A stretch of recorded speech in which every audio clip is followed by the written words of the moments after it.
আসসালামু আলাইকুম। সম্মানিত মাছ চাষী ভাই বন্ধুগণ, সবাইকে জানাই আমাদের নার্সারির পক্ষ থেকে আন্তরিক শুভেচ্ছা।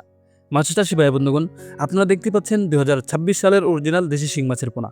এই মাছগুলো কিন্তু ২০২৬ সালের এবং নতুন মাছ। এই মাছগুলো কিন্তু আমরা সারা বাংলাদেশের যেকোনো প্রান্তে ফ্রিতে হোম ডেলিভারি দেই। আপনারা কিন্তু চাইলেই এই মাছগুলো আমাদের কাছ থেকে সংগ্রহ করতে পারেন। এখন কথা হচ্ছে, আপনারা এই মাছগুলো যদি চাষ করতে চান, সেক্ষেত্রে আপনারা এই মাছগুলো কিভাবে চাষ করবেন? তো সেক্ষেত্রে আমি আপনাদেরকে পরামর্শ দেব যে, মাছ চাষের মধ্যে সবথেকে সহজভাবে যে মাছগুলো চাষ করা যায় সেগুলো হচ্ছে দেশি শিং মাছের পোনা।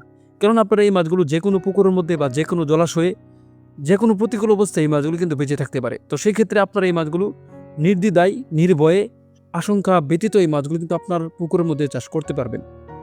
এখন চাষ করার ক্ষেত্রে আপনি যদি এই মাছগুলো ৩ থেকে ৩.৫ মাস বা ৪ মাসের মধ্যে বাজারজাত করতে চান, সেই ক্ষেত্রে আপনাকে এই কয়েকটি বিষয় অবশ্যই মানতে হবে।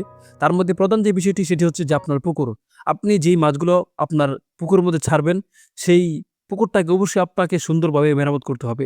যেমন পুকুরের চতুর্পাশ আমরা শক্তভাবে বেঁধে নেব, এবং পুকুরের মধ্যে যদি কোনো ধরনের গর্ত থেকে থাকে, দেশি শিং মাছের ক্ষেত্রে সেটাকে অবশ্যই বন্ধ করে নিতে হবে, এবং পুকুরটাকে তুলনামূলকভাবে একটু গভীর করে নিতে হবে। কারণ আপনারা এই মাছগুলো পানির নিচে থাকতে বেশি পছন্দ করে, এবং এই মাছগুলো যত আপনার পানির নিচে থাকে তত দ্রুত কিন্তু আপনার এই মাছগুলো বৃদ্ধি পায়, এবং তত দ্রুত কিন্তু আপনার এই মাছগুলো বড় হয় পানির মধ্যে অতিরিক্ত চলাফেরা করার কারণে।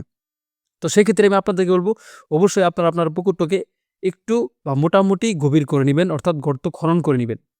দ্বিতীয় যে বিষয়টি হচ্ছে যে, আপনি এই মাছগুলো যে পুকুরের মধ্যে ছাড়বেন, সেই পুকুরের মধ্যে কি পরিমাণ পানি হলে সবথেকে বেশি ভালো হবে? তো সেক্ষেত্রে আমি আপনাদেরকে বলব যে, অবশ্যই মিডিয়াম আকারের পানি, যেমন ২.৫ ফিট বা ২ ফিট। বেশি পানির সমস্যা নেই। কেননা এই মাছগুলো আপনার গভীর পানিতে থাকতে বেশি পছন্দ করে। এই মাছগুলো যদি আপনি বেশি পানিতে পালেন, সেক্ষেত্রে কিন্তু আপনার কোনো ধরনের ভয়ভীতি নেই। এই মাছগুলো কিন্তু সুন্দর আপনার পুকুরের মধ্যে কালচারটা পরিপূর্ণ হবে, যদি আপনি এই মাছগুলোকে আপনার পুকুরের মধ্যে সঠিক নিয়মে রাখতে পারেন। দ্বিতীয় যে বিষয়টি হচ্ছে যে খাবার। খাবারের ক্ষেত্রে আমি আপনাদেরকে বলব যে, দেশি শিং মাছ পুকুরের মধ্যে যদি আপনি খাবার ছাড়াও রাখেন, এই মাছগুলো কিন্তু বেঁচে থাকবে। তবে এই মাছগুলো সাইজে আসতে সময় লাগবে। তো সেক্ষেত্রে আমি আপনাদেরকে বলব, যদি মাছগুলো আপনি দ্রুত সাইজে আনতে চান, ৩ থেকে ৩.৫ মাস বা ৪ মাসের মধ্যে যদি মাছগুলো বাজারজাত করতে চান, সেক্ষেত্রে আমি আপনাদেরকে পরামর্শ দেব যে, অরিজিনাল মেগা ফিড যেই ফিড খাবার যেটা রয়েছে, ওই ফিডটা আপনি আপনার এই মাছগুলোকে প্রয়োগ করবেন প্রতিদিন ২ বার করে। যদি আপনি ২ বার করে এই মাছগুলোকে ফিড খাবার প্রয়োগ করেন, দেখা যাবে যে ৩ থেকে ৩.৫ মাসের মধ্যে মাছগুলো ভালো সাইজে চলে আসবে, এবং এই মাছগুলো কিন্তু বাজারের মধ্যে দ্রুত আপনি বিক্রি করতে পারবেন, এবং এই মাছগুলোর বাজার চাহিদা কিন্তু পুরা বছর জুড়েই কিন্তু আপনার ভালো থাকে। তো সেক্ষেত্রে আপনি কিন্তু অবশ্যই এই মাছগুলো পুকুরের মধ্যে ফিড খাবার খাইয়ে দ্রুত আমরা বাজারে বিক্রি করতে পারবো। ৩য় নম্বর যে বিষয়, সেটা হচ্ছে যে, দেখা যায় আমরা মাছ চাষ করার ক্ষেত্রে আমরা কয়েকটি ভুল করি। যেমন মাছের মধ্যে যদি কোনো ধরনের সমস্যা হয়, আমরা মাছ বিশেষজ্ঞদেরকে এই কথাটা বলি না, আমরা নিজেরা সেটাকে সমাধান করতে চাই। তো সেই ক্ষেত্রে আমাকে অবশ্যই অভিজ্ঞ মাছ বিশেষজ্ঞ যারা রয়েছে তাদের কাছ থেকে আমরা জেনে নিয়ে, আমরা এই মাছগুলোকে কিভাবে রোগমুক্ত করা যায়, সেই মেডিসিনগুলো অবশ্যই আমরা জেনে নিব।